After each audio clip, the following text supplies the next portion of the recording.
भागवत सार की श्रृंखला में 10वें स्कंद के 53वें अध्याय पर चर्चा है। इसके दूसरे श्लोक को पढ़ेंगे। दोहराइए। श्री भगवान उवाच तथाहमपि तच्चित्तो निद्रां च न लभे निशि वेदाहं रुक्मिणा द्वेषाम् ममोद्वाहो निवारितः। श्रीभगवानुवाच तथाहमपि तच्चित्तो निद्रां च न लभे निशि वेदाहं रुक्मिणा द्वेषाम् ममोद्वाहो निवारितः। श्रीभगवानुवाच तथाहमपि तच्चित्तो निद्रां च न लभे निशि वेदाहं रुक्मिणा द्वेषाम् ममोद्वाहो निवारितः।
श्री भगवान उवाच भगवान ने कहा तथा इसी तरह से अहम मैं अपि भी तत् उस पर स्थिर किए चित्त अपने मन को निद्रा नींद च ये साउंड थोड़ा ठीक करो तथा न लभे नहीं पाता निशि रात में वेद जानता हूँ अहम मैं रुक्मिणा रुक्मी द्वारा द्वेषात् शत्रुतावश मम मेरी उद्वाह विवाह निवारितः रोका गया। अनुवाद इस प्रकार से है। भगवान ने कहा जिस तरह रुक्मिणी का मन मुझ पर लगा है उसी तरह मेरा मन भी उन पर लगा है। मैं रात में सो तक नहीं सकता। मैं जानता हूँ कि द्वेषवश रुक्मी ने हमारा विवाह रोक दिया है। वैसे आज हम सोच रहे थे कि इस प्रवचन को करें या ना करें, क्योंकि आप सब जानते हैं परम पूज्य भक्ति चारू स्वामी महाराज इस समय हॉस्पिटल में हैं। उनका स्वास्थ्य अच्छा नहीं है और सभी लोग प्रार्थना कर रहे हैं। तो हम भी सोच रहे थे कि प्रवचन हो या हम लोग कीर्तन करें उनके अच्छे स्वास्थ्य के लिए। लेकिन फिर हमने सोचा कि जैसा उनकी इच्छा है। हम उनका एक अभी वीडियो देख रहे थे जो उन्होंने अमेरिका जाने से पहले शायद दिया, कि उनकी इच्छा है कि प्रचार होना चाहिए और हमारा आंदोलन प्रचार का है। प्रभुपाद चाहते थे कि हम लोग, वो बता रहे थे कि प्रभुपाद चाहते थे कि हम लोग वृंदावन जाएं, लेकिन वृंदावन में रहें ऐसा नहीं चाहते थे, राधा कुंड में रहें ऐसा नहीं चाहते थे, प्रचार करें। तो उनके इस आदेश को स्वीकार करते हुए फिर आज ये प्रवचन हमने सोचा कि हमें कर लेना चाहिए। साथ ही साथ प्रार्थना करते हैं भगवान श्री कृष्ण से, श्री श्री गौर नटराज दयाल निताई से, श्रील प्रभुपाद से कि वे परम पूज्य भक्ति चारू महाराज पर कृपा करें और बहुत बहुत लंबे समय तक हमें उनका संग प्रदान करें। वैसे हमने अभी जो लेटेस्ट न्यूज़ सुना है कि महाराज बहुत अच्छी तरह रिकवर हो रहे हैं और आशा है कि बहुत ही जल्दी वे हॉस्पिटल से भी बाहर आ जाएंगे। तो इसीलिए हम सब प्रार्थना करके आज का ये प्रवचन, इसको कहने का और इसको सुनने का सारा लाभ महाराज के अच्छे स्वास्थ्य के लिए हम प्रदान करते हैं और साथ ही साथ प्रार्थना करते हैं भगवान श्री कृष्ण से कि उनको जल्दी स्वस्थ करें। तो रुक्मिणी हरण की कथा हम लोग कर रहे हैं और रुक्मिणी हरण में अब तक हम लोग सुन चुके हैं कि कैसे ब्राह्मण गए भगवान के पास और फिर उन्होंने भगवान को उनका पत्र सुनाया। तो ये रुक्मिणी हरण की कथा यहाँ पर है। तो हम लोग अब तक सुन चुके, ब्राह्मण ने संदेश दे दिया और इस अध्याय में पहले 6 श्लोकों में वर्णन है कि किस तरह भगवान विदर्भ की ओर जाते हैं। द्वारिका में हैं, द्वारिका से विदर्भ, द्वारिका गुजरात में है, विदर्भ महाराष्ट्र में है। तो भगवान वहाँ पहुँचते हैं या वहाँ जाते हैं और फिर 6ठे श्लोक के आगे 7वें श्लोक से वर्णन है 14वें श्लोक तक कि कैसे तैयारी होती है रुक्मिणी के विवाह की, वहाँ क्या तैयारियाँ चल रही हैं, राजा भीष्मक कैसे तैयारी कर रहे हैं इत्यादि, वो सब वहाँ पर वर्णन है। फिर 15वें श्लोक से आगे 21वें श्लोक तक वर्णन किया गया, अलग अलग राजा आते हैं, उनका स्वागत किया जाता है। और 22वें श्लोक से वर्णन है करीब 31 श्लोक तक कि रुक्मिणी बड़े चिंता में है, क्या हुआ, कृष्ण आएंगे नहीं आएंगे, ब्राह्मण वापस नहीं आए। और फिर ब्राह्मण आते हैं। और 32वें श्लोक से आगे करीब 40वें श्लोक तक वर्णन किया गया है कि जब श्री कृष्ण आते हैं, कृष्ण और बलराम, तो उनका स्वागत किया जाता है राजा भीष्मक के द्वारा। और फिर उनको देखकर जो सारे नागरिक हैं वो क्या कहते हैं, इसका वर्णन हुआ है। और फिर अंतिम विभाग जो इसका है 40 श्लोक के आगे इस अध्याय का, उसमें कैसे भगवान रुक्मिणी का हरण करते हैं। तो ऐसे ये अध्याय बटा हुआ है। तो यहाँ हम लोग श्लोक में पढ़ रहे हैं कि जब रुक्मिणी के पत्र को भगवान ने सुना तो उनकी क्या प्रतिक्रिया हुई। तो पहले तो जब भगवान ने पत्र सुन लिया तो बड़े प्रेम से ब्राह्मण का हाथ अपने हाथ में लिया और उसको बड़े प्रेम से कहने लगे।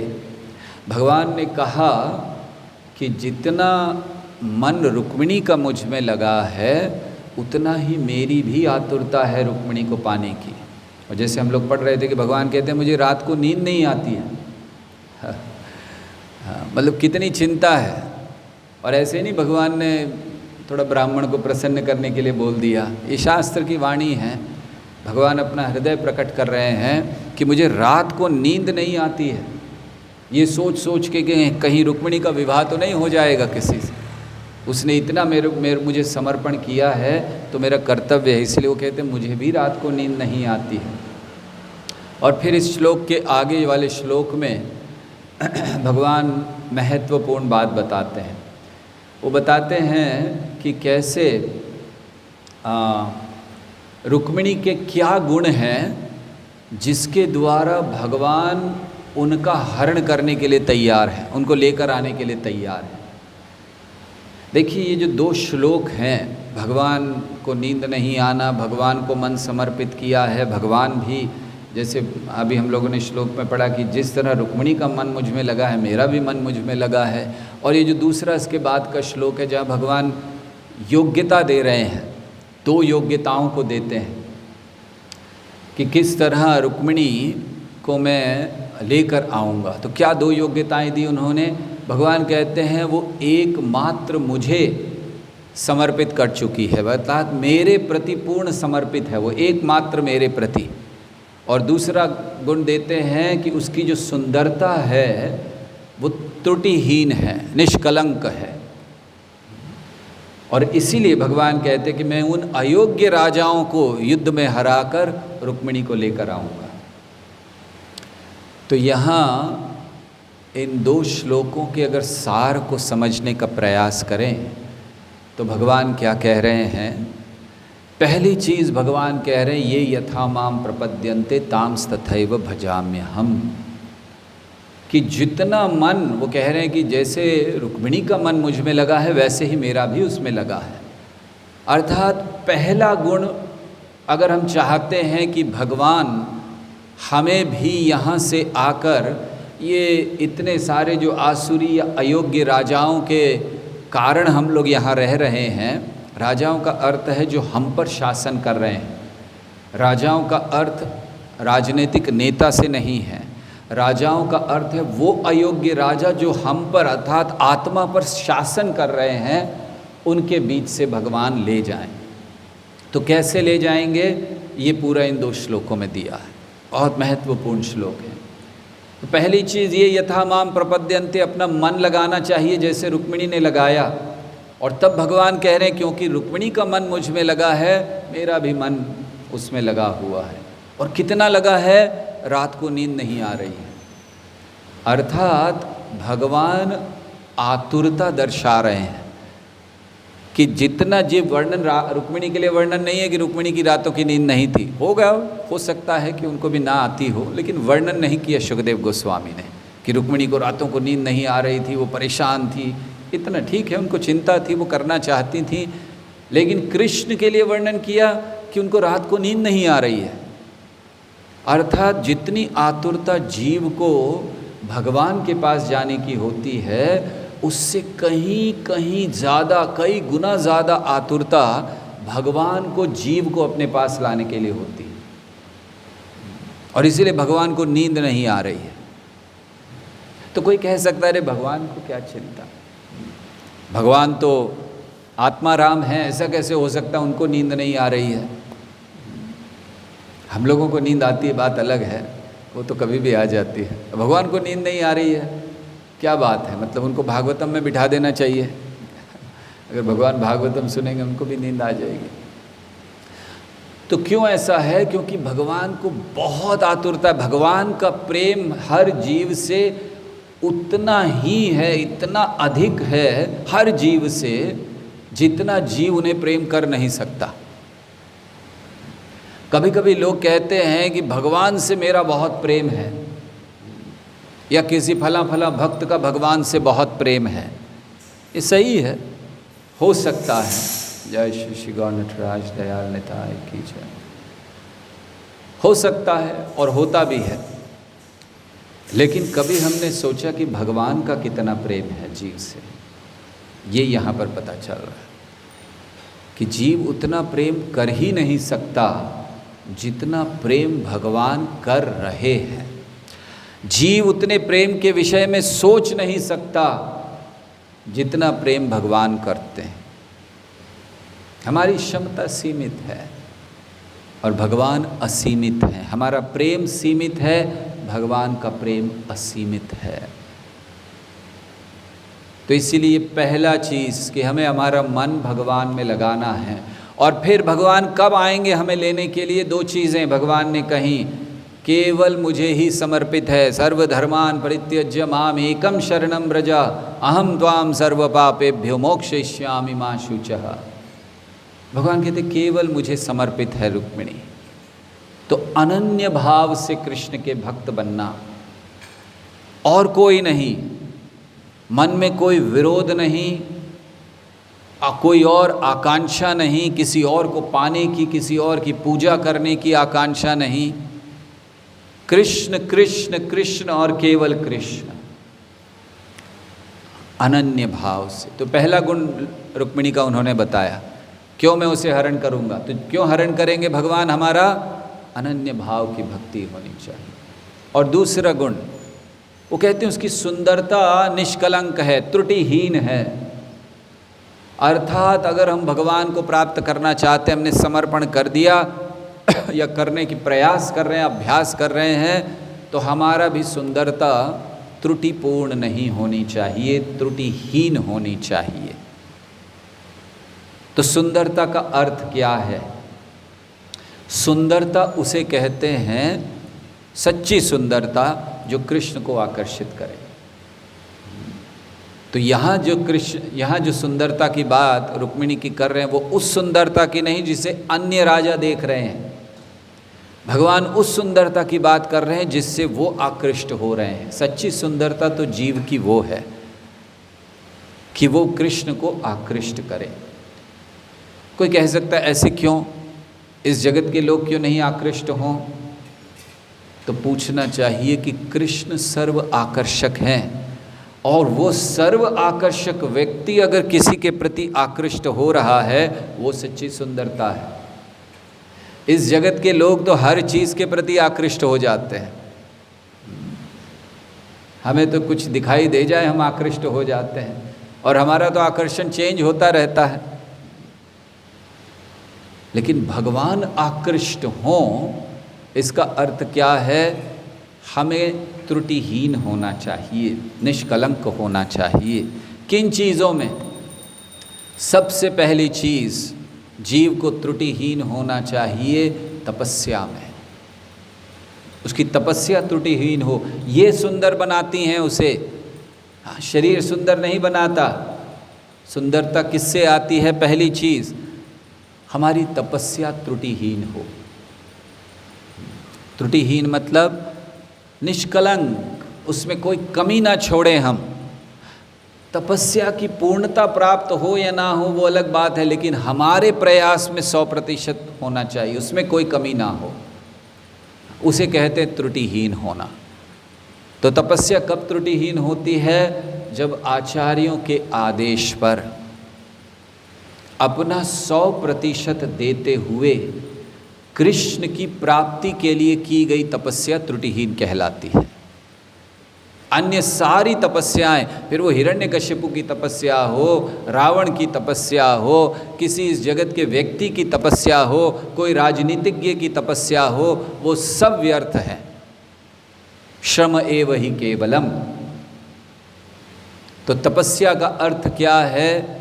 पहली चीज़, 3 चीज़ें तपस्या में बड़ी आवश्यक हैं। आचार्यों का निर्देश होना चाहिए, हमारा 100% होना चाहिए, और कृष्ण की प्रसन्नता उद्देश्य होना चाहिए। ये तपस्या है। तो त्रुटिहीन तपस्या हो हमारी, जिससे हम पशु जीवन से मनुष्य बन सकें। प्रभुपाद समझाते हैं कि पशु और मनुष्य में तपस्या अंतर है। धर्म का अर्थ है तपस्या का पालन करना।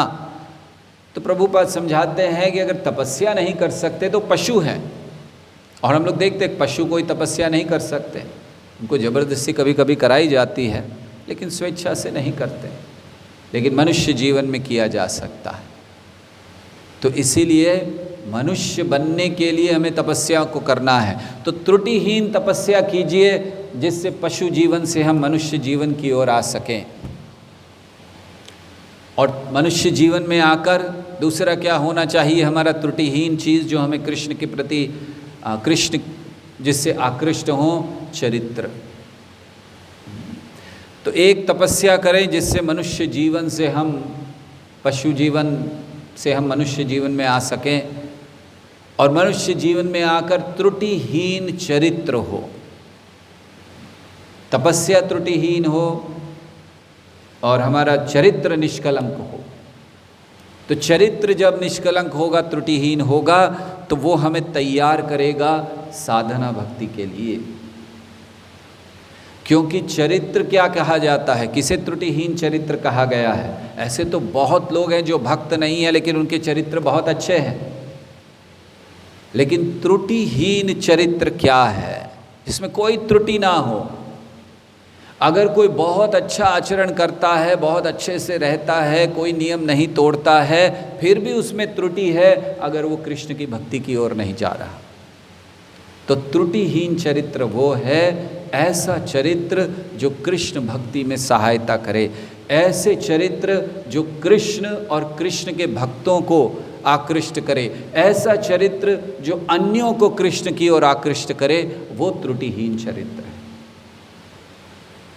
तो हमारी त्रुटिहीन तपस्या हो, जैसे भगवान यहाँ सुंदरता की बात कर रहे हैं रुक्मिणी की, तो निष्कलंक त्रुटिहीन तपस्या, निष्कलंक चरित्र, और फिर त्रुटिहीन क्या नहीं, तीसरी चीज विश्वास। हमारे विश्वास में जरा भी त्रुटि नहीं होनी चाहिए, कमी नहीं होनी चाहिए। तीसरी चीज विश्वास हमारा त्रुटिहीन हो, वो हमें साधक के स्तर पर ऊपर उठाता है। तपस्या हमें मनुष्य बनाती है, चरित्र तैयार करता है, और विश्वास साधक बनाता है। क्या विश्वास होना चाहिए एक साधक को? मैं जिस पथ पर चल रहा हूँ वो पथ सही है, मैं जिस उद्देश्य की प्राप्ति के लिए साधना कर रहा हूँ वो उद्देश्य सही है। ये दो विश्वास एक साधक को होने चाहिए। जैसे हम सबको है कि हम सब जिनके बताए मार्ग पर चल रहे हैं, उस मार्ग में कोई त्रुटि नहीं है। हम जिस उद्देश्य की प्राप्ति के लिए चल रहे हैं, उस उद्देश्य में कोई त्रुटि नहीं है। तो ये साधक है। तो हमारा तपस्या त्रुटिहीन हो, हमारा चरित्र त्रुटिहीन हो, हमारा विश्वास त्रुटिहीन हो, और अंततः हमारा प्रेम या हमारी भक्ति त्रुटिहीन हो, तब हम तैयार हैं कृष्ण के द्वारा हरण करने के लिए। तो जैसे श्री कृष्ण ने यहाँ कहा कि रुक्मी ने द्वेषवश मेरे विवाह को रोक दिया है, मैं तैयार हूँ रुक्मिणी से विवाह करने, लेकिन रुक्मी ने रोक दिया है द्वेषवश, फिर भी मैं जाकर लेकर आऊँगा। तो हम सब की प्रार्थना यही होनी चाहिए भगवान कृष्ण से। यहाँ रुक्मिणी देवी जीव का प्रतिनिधित्व कर रही हैं। रुक्मी इस जगत के अनर्थों का, पापों का, हमारे हृदय में जो बसे हुए काम वासना इत्यादि, उनका प्रतिनिधित्व कर रहा है। इसलिए भगवान ने कहा द्वेषवश, विशेष करके द्वेष। कृष्ण से दूर रखने का एक महत्वपूर्ण कारण है हमारा कृष्ण से द्वेष करना। और कैसे हम कृष्ण से द्वेष करते हैं? कृष्ण से द्वेष करने का पहला लक्षण है, अगर हम अपनी मान प्रतिष्ठा चाहते हैं, हम कृष्ण के द्वेषी हैं। पौंड्रक चाहता था, शिशुपाल चाहता था। तो अगर हमारा द्वेष कृष्ण के प्रति कैसे प्रकट होता है? सबसे पहला, अगर हम बहुत मान सम्मान की कामना कर रहे हैं, हम द्वेषी हैं कृष्ण के। अगर हम भोग करने की कामना कर रहे हैं, हम द्वेषी हैं कृष्ण के। क्यों? क्योंकि हम कृष्ण को भोग करते देख नहीं सकते, इसीलिए हम आ जाते हैं असुर बनकर। कौन सा असुर आया था? भगवान जब रासलीला कर रहे थे, स्त्रियों को उठाकर ले गया था। कृष्ण लीला सुन चुके हैं हम लोग। हाँ, द्विविद आया था, तो उठाकर ले गया था ना। फिर मारा, बलराम जी भागे। बलराम जी को कहा रुको, तुम इनको संभालो, मैं मार के आता हूँ, इन स्त्रियों के साथ तुम रहो। तो अगर हमारे अंदर भोग करने की कामना है, हम कृष्ण के द्वेषी हैं। मान सम्मान की बड़ी कामना है, हम कृष्ण के द्वेषी हैं।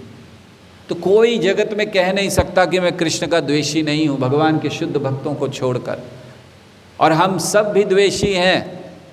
केवल आचार्य गण, भगवान के शुद्ध भक्त, हमारे वर्तमान आचार्य, इनके अंदर अथाह प्रेम है कृष्ण के लिए, लेकिन हम सब द्वेषी हैं। मान सम्मान की कामना द्वेषी, भोग की कामना द्वेषी है। तो इसीलिए रुक्मी ऐसे द्वेष का सूचक है, रुक्मिणी जीव का सूचक है। और कहाँ फंसी हुई हैं?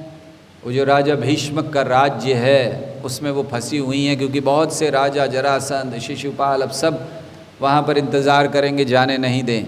तो हम लोग इस भौतिक जगत में फंसे हैं और हमें प्रार्थना करनी चाहिए भगवान से कि जैसे आपके हृदय में इतनी तीव्र इच्छा हुई रुक्मिणी के हरण करने की, हमें भी हरण कर लीजिए। तो भगवान आकर हरण करेंगे अगर हमारा समर्पण केवल कृष्ण को है, अनन्य भक्ति है और त्रुटिहीन हमारी तपस्या, त्रुटिहीन हमारा चरित्र, त्रुटिहीन हमारा विश्वास और त्रुटिहीन हमारा प्रेम श्री कृष्ण के प्रति है। तो ऐसे भगवान ने वर्णन किया। और फिर ये जानकर कि अब बहुत जल्दी ही रुक्मिणी के विवाह का समय आने वाला है, लग्न का समय, तुरंत दारुक से कहा रथ लेकर आओ। रथ आ गया, ब्राह्मण को बिठाया और चल दिए अकेले, कोई सेना नहीं ली, बलराम जी को नहीं बताया। साधारणतः ऐसा होता नहीं था। जहाँ भी जाना है, अभी जैसे हमने पहले देखा काल यवन आए, जरासंध आए, तो भगवान ने बातचीत की क्या करना है, लेकिन अब कोई बातचीत नहीं, चल दिए। क्यों? बड़े आतुर हैं, बचाना है मुझे रुक्मिणी को। देखिए कभी कभी आतुरता में भगवान भूल जाते हैं कि उनके लिए क्या असंभव है। चाहते तो वहीं से बैठे बैठे रुक्मिणी को बचा सकते थे, ऐसा कोई ज़रूरी नहीं था, लेकिन भगवान आतुरता में ऐसी चीज़ें भूल जाते हैं। जैसे जब परीक्षित महाराज को बचाना था तो भगवान ने गर्भ में प्रवेश किया। अब गर्भ में प्रवेश कर रहे हैं तो ये तो स्वाभाविक है, वो केवल भगवान कर सकते हैं, लेकिन उस समय भी आतुरता इतनी, अपना गदा लेकर गए और चक्र लेकर गए कि कहीं युद्ध करना पड़ा तो करेंगे अंदर। आतुरता। भगवान को कौन सा अंदर युद्ध करना पड़ता गर्भ में, वहाँ गदा ले जाने की क्या जरूरत थी? ये आतुरता उनकी, कहीं से भी मुझे बचाना। तो भक्त को बचाने की आतुरता, इसलिए भगवान अकेले चल दिए। सोचा नहीं कि सेना को ले लूँ, वहाँ युद्ध होगा, बलराम जी को बता दूँ। बलराम जी दरअसल आए और उनको पता चला कि क्या हुआ, कहाँ गया कृष्ण। उन्होंने कहा वो तो चले गए। कहाँ गए? शादी करने। अरे बलराम जी ने कहा अकेले? ले हाँ।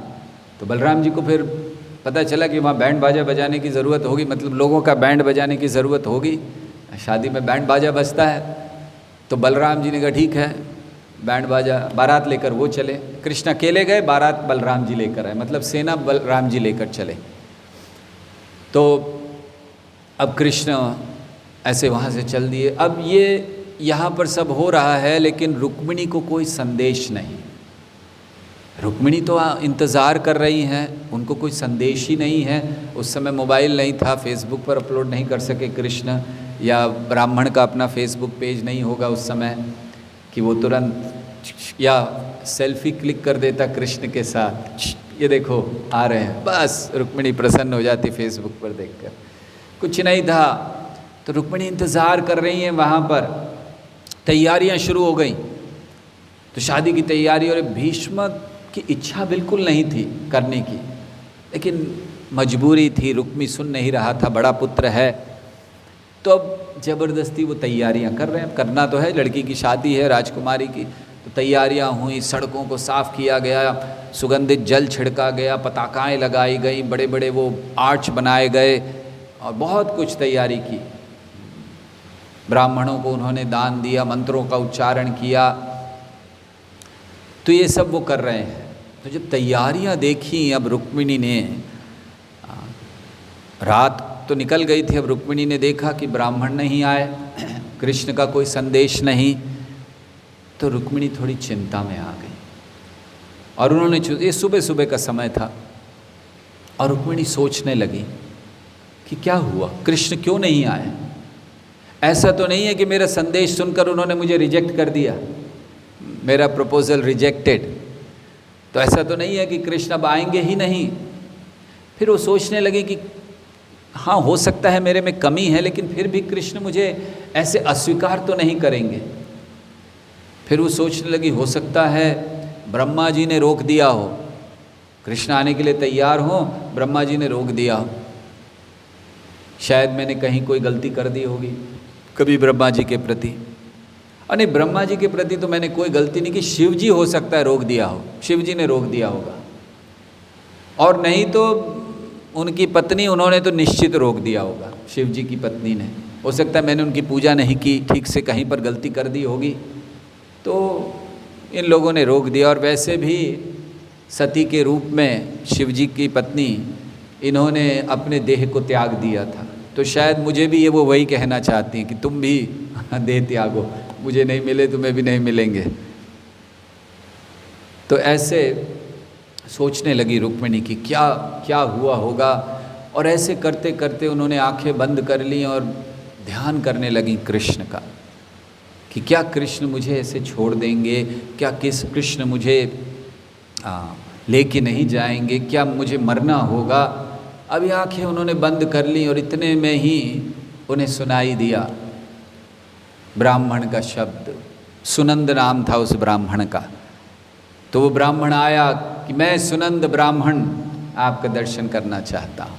आ गए थे अंदर तक, उनको रोका नहीं किसी ने, उनको अनुमति थी। रुक्मिणी ने कहा था जब भी आए इनको कोई रोके नहीं, रात में भी आए तो भी रोकना नहीं। तो ब्राह्मण अब आए, तो उस समय रुक्मिणी आंखें बंद करके बैठी थी और उन्होंने आवाज़ दी ब्राह्मण ने, मैं सुनंद ब्राह्मण आपके दर्शन का अभिलाषी हूँ, आ गया हूँ। और उस समय रुक्मिणी ने आंखें खोली और रुक्मिणी ने ब्राह्मण के प्रसन्न चेहरे को देखा। अभी ब्राह्मण ने कुछ कहा नहीं था, लेकिन रुक्मिणी ने उनकी प्रसन्नता को देखा, और जैसे ही देखा रुक्मिणी समझ गई ये ब्राह्मण प्रसन्न है तो फिर निश्चित कृष्ण आ गए हैं, शुभ समाचार है। कभी कभी लक्षणों से हम लोग शुभ अशुभ चीज़ों को देखते हैं। जैसे सुखदेव गोस्वामी भी वर्णन करते हैं कि ब्राह्मण को देखने से पहले ही देख रही थी, उसी समय उनके अंगों में शुभ लक्षण प्रकट होने लगे। उनकी जो आँख है बाई तरफ की, हाथ हैं, जंघा है, वो फड़कने लगी, तो ये शुभ लक्षण है। तो अब रुक्मिणी समझ गई कि कृष्ण आ गए। रुक्मिणी बड़ी प्रसन्न हो गई। उन्होंने पूछा और ब्राह्मण ने संदेश दिया, आ चुके हैं, आपके स्वामी आ चुके हैं, मैं उनके साथ ही आया हूँ। जैसे ही ये सुना रुक्मिणी ने इतनी प्रसन्न हुई, इतनी प्रसन्न हुई कि वो कुछ देना चाहती थी। तो उन्होंने सोचा मैं क्या दूँ इसको, इसने जो मुझे समाचार दिया है उसके सामने कुछ इसको ऐसा देना चाहिए जो मैच हो। तो उन्होंने सोचा कुछ धन दूँ, नहीं धन बेकार है, कुछ हार दूँ, नहीं हार बेकार है। उन्होंने कहा अपने आप को दूँ, नहीं मैं नहीं। फिर उन्होंने सीधा दंडवत प्रणाम किया, उन्होंने पूरा प्रणाम झुककर प्रणाम किया उस ब्राह्मण को। तो रुक्मिणी ने सोचा कि इसके अलावा मैं और क्या दे सकती हूँ, तो इसीलिए उन्होंने प्रणाम किया। और आचार्यगण वर्णन करते हैं कि जैसे ही झुककर प्रणाम किया रुक्मिणी ने, हाँ पंचांग प्रणाम किया होगा, तो रुक्मिणी ने जैसे ही झुककर प्रणाम किया, कौन झुक गई उस ब्राह्मण के सामने? लक्ष्मी देवी। और वर्णन है कि उसी समय उसका घर भर गया, स्वर्ण से, गहनों से, ऐश्वर्य से उसका घर भर गया, क्योंकि रुक्मिणी देवी झुक गई उसके सामने। और रुक्मिणी किसके सामने झुकती हैं? लोग तो पागल हैं लक्ष्मी के लिए, लेकिन लक्ष्मी किसके सामने झुकती हैं? जो भगवान का संदेश लाते हैं, अर्थात गुरु, उनको कोई कमी नहीं रहने देती हैं लक्ष्मी देवी। जो भगवान की सेवा में लगे हैं उनको कोई कमी नहीं रखने देती हैं। श्रील प्रभुपाद एक स्थान पर कहते हैं, जहाँ वो कह रहे हैं कि मंदिरों में प्रसाद बांटना चाहिए, और वो कहते हैं कि आपको विश्वास नहीं है कि मंदिर कौन चला रहा है? राधा रानी का डिपार्टमेंट है, बांटिए जितना बांटना है, विश्वास रखिए वो चलाएंगे। हमारा विश्वास नहीं है हमें लगता है मंदिर हम चला रहे हैं और इसीलिए सारी तकलीफ़ें हैं। तो वो झुक गई और उन्होंने सोचा बस इस समय पे तो मैं यही कर सकती हूँ कि इतना ही, और उससे ज़्यादा मैं क्या इस ब्राह्मण के लिए कर सकती हूँ। तो फिर उस समय जो भीष्मक थे, जब उनको पता चला पिता को कि कृष्ण बलराम आए हैं, तो वो गए, स्वागत किया, कृष्ण बलराम का बड़ा स्वागत किया उनको। उससे पहले दमघोष अर्थात शिशुपाल के पिता और फिर जितने भी अन्य राजा थे, जरासंध ये इत्यादि सब आ चुके थे, उनका भी स्वागत किया था भीष्मक ने, उनको भी स्थान दिया था अच्छे से रहने के लिए। और इन सारे राजाओं ने मंत्रणा की थी कि अगर कृष्ण आया रुक्मिणी को लेने के लिए तो हम सब मिलकर विरोध करेंगे, इसलिए सब अपनी सेना के साथ आए थे, युद्ध करने के लिए तैयारी में आए थे। तो राजा भीष्मक ने स्वागत किया कृष्ण बलराम का, और फिर कृष्ण शहर में घूमने लगे। और जब लोगों को पता चला कि कृष्ण आए हैं, वो बड़ा देखने के लिए आए, और जब लोगों ने सुंदरता देखी तो उन्होंने कहा कि केवल कृष्ण ही रुक्मिणी के विवाह के लिए, केवल कृष्ण, हमारी जो रुक्मिणी है उसका विवाह केवल कृष्ण से होना चाहिए। रुक्मिणी के लिए कृष्ण योग्य है और कृष्ण के लिए रुक्मिणी योग्य है। तो बड़े हृदय से सब प्रार्थना करने लगे कि ये विवाह ना हो जो हो रहा है शिशुपाल से, लेकिन कृष्ण से विवाह हो जाए। और क्या किया सारे लोगों ने, वो कहते हैं कि हमारे जितने भी पुण्य कर्म हमने किए हैं उस सब का लाभ हम देते हैं इसके लिए कि ये विवाह जो है शिशुपाल से टूट जाए और कृष्ण से हो। अपने सारे अच्छे कार्यों का फल उन्होंने अर्पण कर दिया। देखिए, ये जो सारे कार्यों का फल अर्पण किया जाता है, ये साधारणतः दो अवस्थाओं में किया जाता है, एक प्रेमवश और दूसरा करुणावश। हम लोग देखते हैं जब अम्बरीश महाराज उस समय जब दुर्वासा मुनि सब तरफ से भागकर उनके पास आए, कहीं किसी ने नहीं रक्षा की, भगवान ने भी कह दिया हम भक्त पराधीनो, उनके पास जाओ, मेरे पास मत आओ।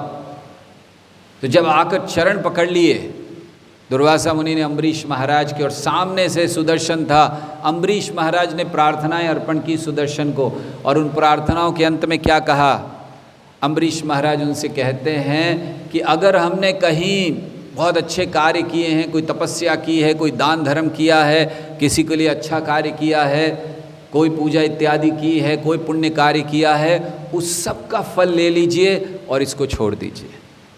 ये करुणा थी अम्बरीश महाराज की। और यहाँ ये नगरवासियों का प्रेम है रुक्मिणी के प्रति कि वो अपना सारा जो भी किया है फल उसको दे रहे हैं कि रुक्मिणी का विवाह कृष्ण से हो जाए बस। तो ऐसे सारे जितने लोग थे उन्होंने प्रयास किया, और फिर रुक्मिणी अब तैयार हुई सुबह। अब तो समय आ गया, रुक्मिणी बहुत सुंदर लग रही थी, बड़े अच्छे से तैयार हुई रुक्मिणी, गहने पहने, सुंदर वस्त्र, नए वस्त्र धारण किए, क्योंकि उन्हें पता था वो कृष्ण को देखने जा रही हैं। लोग सोच रहे थे कि क्योंकि विवाह है इसीलिए तैयार हो रही हैं, रुक्मिणी तैयार हो रही थी क्योंकि कृष्ण को देखने जा रही थी। तो अब रुक्मिणी देवी चली,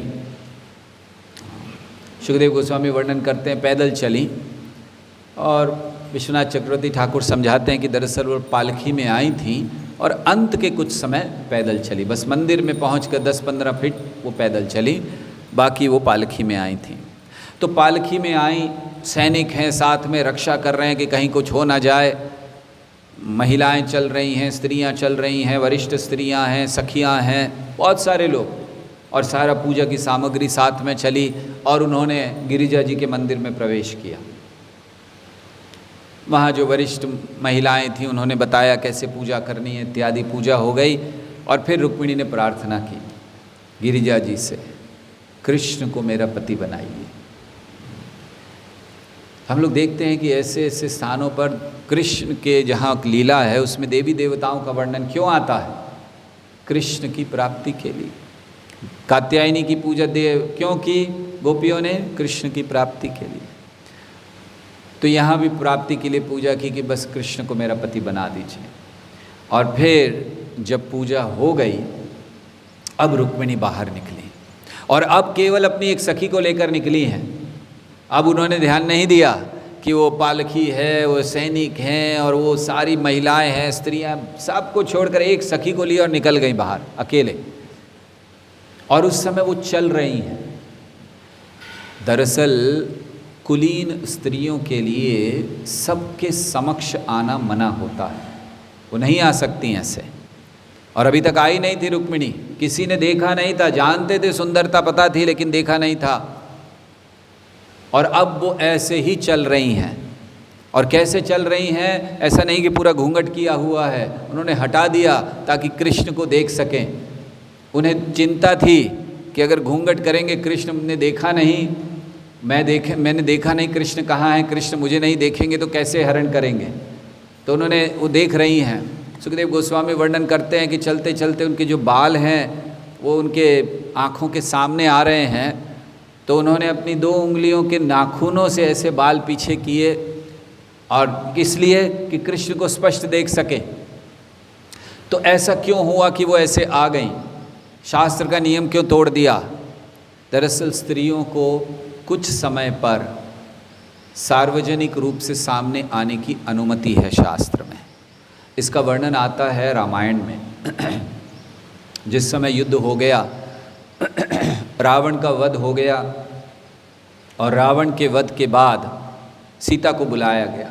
तो जब सीता आई तो जितने वानर थे वो सब सीता को देखना चाहते थे कि अरे देखे तो सही है कौन, जिनके लिए हमने अपनी पूरी प्राण लगा दिए, इतना युद्ध कर लिया, अभी तक पता ही नहीं था है कौन सीता।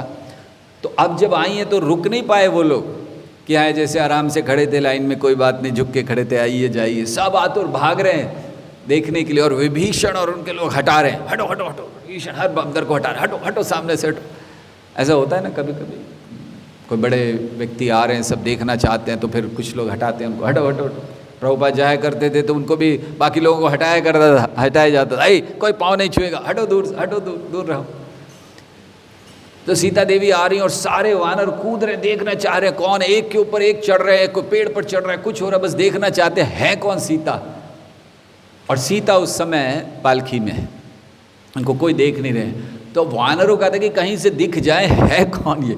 ऐसा नहीं कि वो कुछ काम वासना से देख रहे थे, वो बड़े आदर से सीता को माँ के भाव में देखना चाहते थे कि रामचंद्र जी ने जिसके लिए इतना बड़ा युद्ध कर दिया है कौन वो।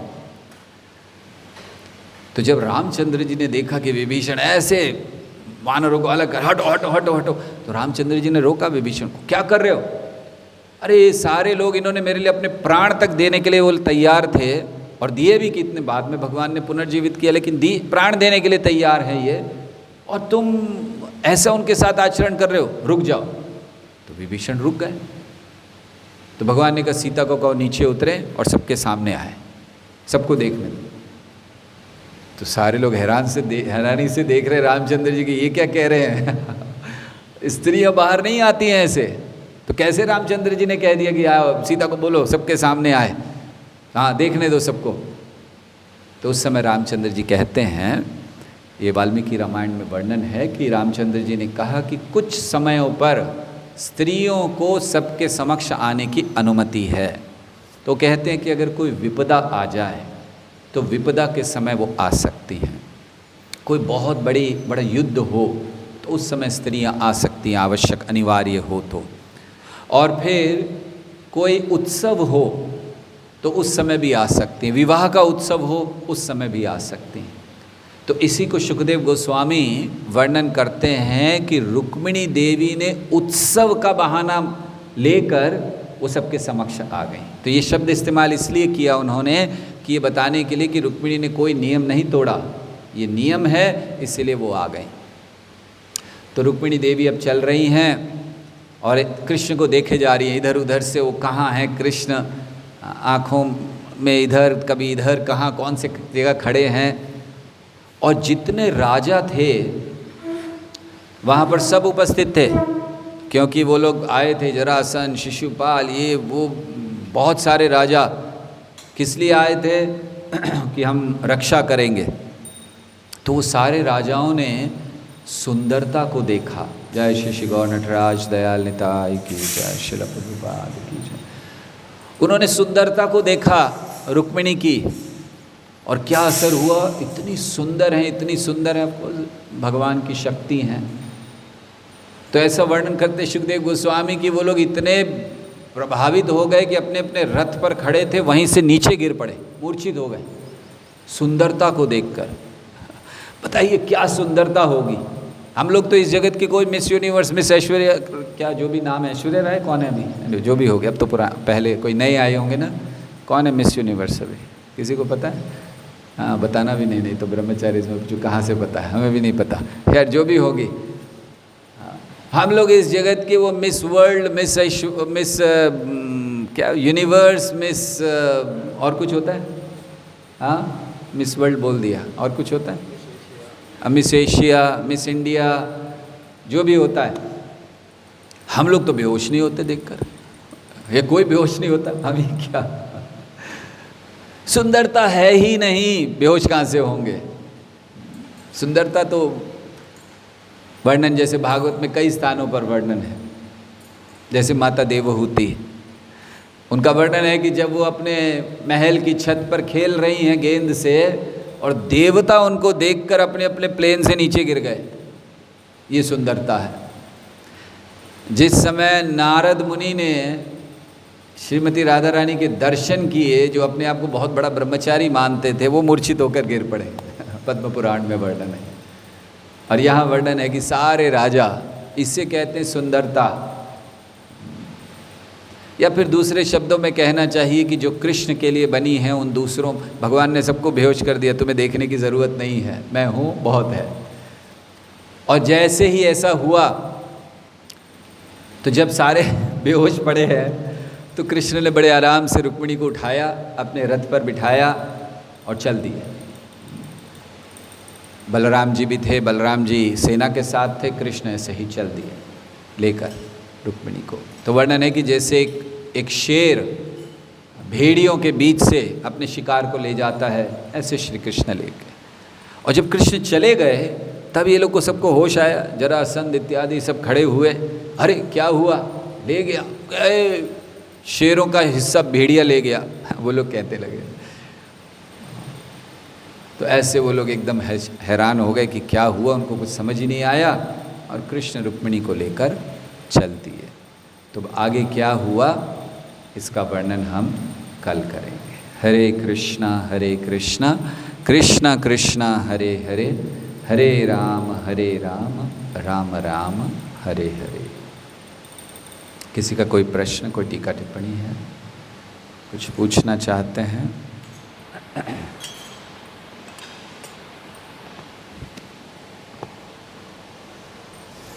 यस।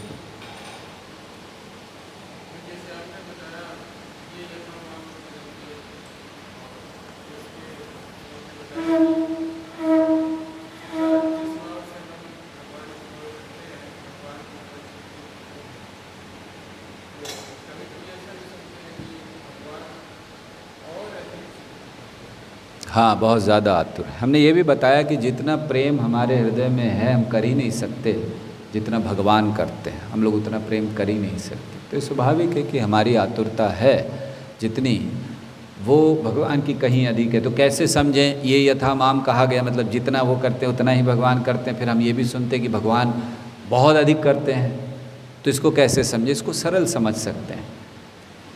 ये यथा माम प्रपद्यन्ते का सरल होता है, आप एक दोगे, भगवान एक देंगे, यही होता है ना, यही समझते हैं हम लोग, ये यथा माम प्रपद्यन्ते का। तो ये सही है, यही कह रहे हैं भगवान कि अगर आप मुझे एक दोगे, मैं एक दूंगा। तो फिर ये कैसे कहा कि जब हम एक कदम बढ़ाते तो भगवान 100 कदम बढ़ाते हैं? क्योंकि आप अपना एक दोगे और भगवान अपना एक देंगे, अंतर है आपके एक और भगवान के एक में। तो जब कहा गया कि ये यथा माम प्रपद्यन्ते, उसका अर्थ है कि हम पूर्ण रूप से उनकी ओर जा रहे हैं। तो भगवान जब वो हमारी तरफ उसी भाव में आएंगे तो उनका कई गुना बढ़ जाता है। इसीलिए हम एक कदम लेते हैं, भगवान 100 कदम लेते हैं। ठीक है। ठीक है कि और कोई प्रश्न है किसी का? ओके।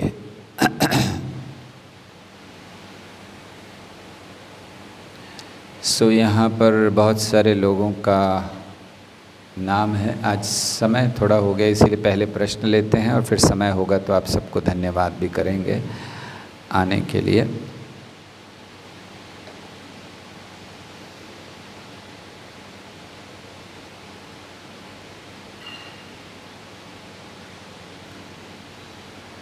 अन्य गौड़ीय वैष्णव परंपरा एवं संगठनों के गुरुओं के प्रति एक इस्कॉन शिष्य के उपयुक्त व्यवहार का वर्णन करें। अमेठी से मुस्कान माता जी।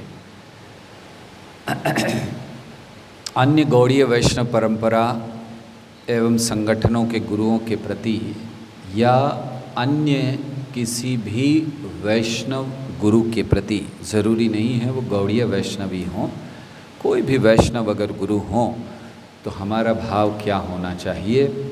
हमारा भाव वही होना चाहिए जो हमारा आदर वही होना चाहिए जो हम अपने गुरु को देते हैं, वही आदर हमें उनको देना चाहिए, वही सम्मान उन्हें देना चाहिए। एक थोड़ा सा छोटा सा अंतर केवल हम भेद उसमें रखते हैं, बाकी सब समान है। जैसा आदर हम उन्हें देते हैं, जो मान सम्मान हम उन्हें दें, जब वो आएँ तो कैसे हम उनके स्वागत करें, वो सब वही है। बस इतना ही कि हम उनसे श्रवण अधिक नहीं करते हैं। और इसका एक ही कारण है। इसका कारण ये नहीं है कि वो गलत है, वो एकदम सही है, लेकिन इसका कारण है कि जो हमारा पथ है उस पथ के प्रति हमारी निष्ठा पूर्ण बनी रहे। इसीलिए श्रवण हम केवल अपने परंपरा में आए आचार्यों से करते हैं, लेकिन अन्यों के प्रति हमारा भाव आदर का, सम्मान का होना चाहिए। किसी भी गुरु को गुरु ही क्यों, किसी भी भक्त को हमें कभी निंदा की दृष्टि से देखना नहीं चाहिए। हो सकता है हम कहें कि ये फला फला भक्त परंपरा में नहीं है। आपने बात की गौड़ीय वैष्णव परंपरा की, हमने कहा सभी परंपरा। और अगर ऐसा भी कोई भक्त है जो परंपरा में नहीं है, हम उसका भी अपमान नहीं करते। क्या भगवान ने अगर उसके ऊपर कृपा की है तो हम कौन हैं जो हम लोग उनकी निंदा करें? इसीलिए हर एक का आदर सम्मान होना चाहिए। ठीक है, बहुत धन्यवाद।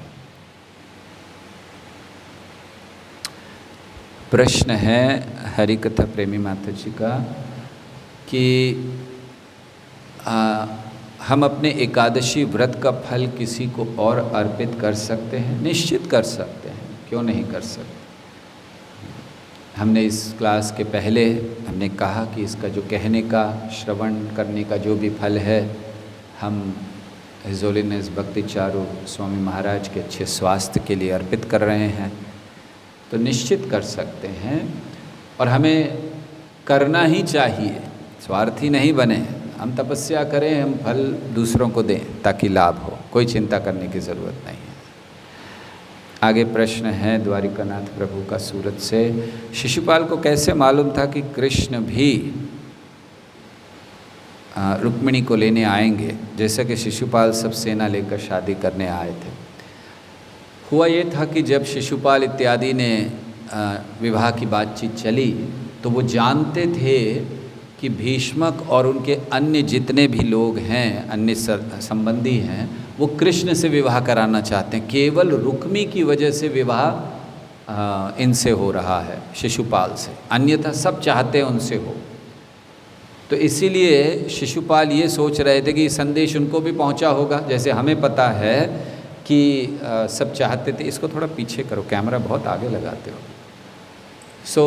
जैसे शिशुपाल ने कहा कि जैसे सबको पता है, हमें भी पता चला कि रुक्मी से विवाह होने वाला, रुक्मिणी का कृष्ण से होना चाहिए था, सब चाहते थे, लेकिन हुआ नहीं। तो अब जैसे हमें पता है ऐसे हो सकता है सूचना वहाँ भी हो, तो इसीलिए इस आशंका से कि कहीं आ जाए और लेकर चला जाए, पहले ही तैयारी करके आए, चिंता नहीं करो ऐसा होगा। और वैसे भी क्षत्रियों के युद्ध में, क्षत्रियों के विवाह में युद्ध होता ही था, सारे कृष्ण ने जितने विवाह किए प्राय उन सब में अब आएगा धीरे धीरे आगे आगे कृष्ण के 16,108 विवाहों का सब में प्राय एक दो को छोड़कर सब में युद्ध किया। तो इसीलिए शिशुपाल तैयारी करके आए थे। ओके, आगे प्रश्न है अमेठी से आनंद। हम भगवान को फूल अर्पित करते हैं तो उसे कैसे अर्पित करें, उसका सही ढंग क्या है? बहुत अच्छा। भगवान को जब फूल अर्पित किया जाता है तो सबसे पहले ये देख लेना चाहिए कि वो फूल किसी ने सूंघा हुआ ना हो। तो जब बहुत अच्छा तो ये है कि फूल अभी बस खिलने वाला है, बस पूरा एकदम खिल गया ऐसा नहीं है, बस खिल रहा है, तो खिलता हुआ फूल भगवान को अर्पण करना चाहिए क्योंकि उसकी सुगंध सबसे अधिक होती है उस समय। तो पहली चीज़, भगवान को केवल सुगंधित फूल अर्पित होने चाहिए, ऐसा कोई भी फूल जिसमें सुगंध नहीं है अर्पित ना करें। दूसरी चीज़, भगवान को बस खिलता हुआ फूल अगर अर्पण कर सकें तो बहुत अच्छा है। तीसरा, किसी ने सुगंध उसकी ली ना हो। चौथा, उसको अर्पण करने से पहले थोड़ा शुद्ध कर लें जल से, ताकि अगर हमारा हाथ लगने में कुछ होने में अशुद्धि हो गई हो तो उसको शुद्धिकरण करें और फिर भगवान को अर्पित करें। अब भगवान को अर्पित करने के लिए हाथ में लेकर उनको ऐसे उनके पूरे शरीर को दिखाते हुए हम अर्पित कर सकते हैं भगवान को फूल, और फिर अर्पित करने के बाद उनको उनके चरणों में हमें रख देना चाहिए। ठीक है, आरती के समय भी हम अर्पित करते हैं, चरणों में रखते हैं, फिर वो फूल लेकर थोड़ा सा एक महाप्रसाद के रूप में अन्यों को देते हैं। सूरत से हरिनंदन प्रभु, अच्छा प्रश्न नहीं है। ओके, प्रश्न, भगवान के शुद्ध भक्त को इतनी तकलीफ़ क्यों आती है? देवांश का प्रश्न है। कल हम लोग सुन रहे थे परम पूज्य गिरिराज महाराज ने एक प्रवचन दिया था सूरत के ही भक्तों के लिए, और उसमें उन्होंने बहुत सुंदरता से श्रील प्रभुपाद के तात्पर्यों को कोट करते हुए ये समझाया था कि क्यों शुद्ध भक्त को तकलीफ़ होती है। बतला रहे थे कि शुद्ध भक्त को कभी नहीं मानना चाहिए कि कर्म के अनुसार उसको तकलीफ़ हुई, कि उसके कर्म थे, लेकिन हमेशा जब शुद्ध भक्तों के साथ कुछ ऐसा होता है तो वो भगवान की योजना मानी जाती है। तो इसलिए वो भगवान की योजना है, भगवान कुछ बहुत बड़ा कार्य कराना चाहते हैं और इस कारण से तकलीफ़ होती है। वैसे अगर शास्त्र के आधार पर देखें तो बहुत से कारण हैं भक्तों को तकलीफ़ देने के। जैसे कुंती महारानी एक कारण देती हैं कि तकलीफ़ों में हमारी आसक्ति, हमारा स्मरण आपके प्रति बढ़ जाता है, तो इसलिए एक वो कारण है। दूसरा, भगवान अपने भक्तों की श्रेष्ठता को दर्शाना चाहते हैं कि देखो मेरा भक्त कितना श्रेष्ठ है, ऐसे दुख में, ऐसे कष्ट में भी मुझे भूला नहीं है। तो गुणगान कराने के लिए भी भगवान भक्तों को कष्ट देते हैं। ठीक है, प्रश्न है अम्मी माता जी का, रुक्मिणी को हम देवी कहते हैं, सीता को भी हम देवी कहते हैं, लेकिन राधा को हम रानी कहते हैं, ऐसा क्यों है? बाकी सब देवी हैं और राधा रानी हैं। ऐसा नहीं है कि श्रीमती राधा रानी को देवी नहीं कहा जाता, शास्त्रों में उनको भी देवी कहा गया है।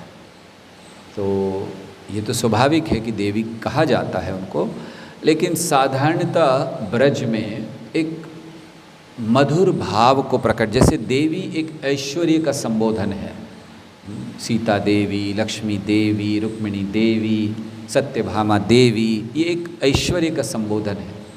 और राधा रानी के लिए भी किया जाता है, ऐसा नहीं कि उनको नहीं, लेकिन ज़्यादातर भक्त राधा रानी को बहुत माधुर्य भाव में, ब्रज के भाव में संबोधन करते हैं, इसीलिए श्रीमती राधा रानी कहा जाता है। वैसे भी वो ब्रज की रानी हैं, उनको ब्रजेश्वरी कहा जाता है, ब्रज की रानी हैं, कृष्ण के हृदय पर राज्य करती हैं, इसलिए रानी हैं। तो इस मधुरता को लाने के लिए उनको ऐसा कहा जाता है। ठीक है। ओके, और एक प्रश्न है वृंदावन से. Being insensitive to others and others' offering, can it be attributed to concept of impersonalism in bhakti? Devotees offer gifts in charity to other devotees so that the gifts can be used in the service of Krishna, but over a period of time, the devotees who has received the gifts loses respect towards gift and impart casual dealings towards them. This is often seen in temples where generous things that are being given for the service doesn't fulfill their purpose of creation. How do we handle such mentalities? Yes, it is very important. And if we do not respect others, or if we do not, if we are not sensitive to others' offerings, it is definitely a form of impersonalism. Because bhakti is very personal. Personal means what? Personal means to understand that Lord is a person. Person means to understand that Lord loves everyone. Personal means to understand that we need to love everyone. Personal means to understand that each devotee of the Lord is a very important person.